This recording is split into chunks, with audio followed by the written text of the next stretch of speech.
नाशिक जिल्हा कायद्याचा बालेकिल्ला, नाशिक जिल्हा कायद्याचा बालेकिल्ला, नाशिक जिल्हा कायद्याचा बालेकिल्ला, नाशिक जिल्हा कायद्याचा बालेकिल्ला, नाशिक जिल्हा कायद्याचा बालेकिल्ला, नाशिक जिल्हा कायद्याचा बालेकिल्ला, नाशिक जिल्हा कायद्याचा बालेकिल्ला, नाशिक जिल्हा कायद्याचा बालेकिल्ला. सातपूरमधील गोळीबार प्रकरणातील फरार आरोपीला अखेर पोलिसांनी गाठलंच.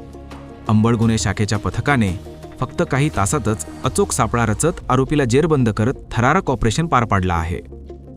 माननीय पोलीस आयुक्त संदीप कर्णिकसर यांच्या मार्गदर्शनाखाली अलीकडेच स्थापन झालेल्या अंबड गुन्हे शाखेने ही पहिलीच आणि भव्य अशी कारवाई केली आहे.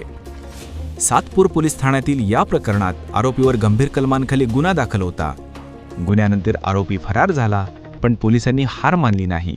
गुप्त माहितीच्या आधारे पथकाने ठोस रणनीती आखली आणि क्षणार्धात सापळा रचून आरोपीला पकडलं. ही कारवाई पोलीस उपायुक्त श्री कृष्णकांत उपाध्याय यांच्या मार्गदर्शनाखाली सहाय्यक पोलीस आयुक्त नीलकंठ पाटील यांच्या नेतृत्वात करण्यात आली. या कारवाईनंतर नाशिक पोलीस दलाचं नाव पुन्हा एकदा शहरात गाजू लागलं आहे.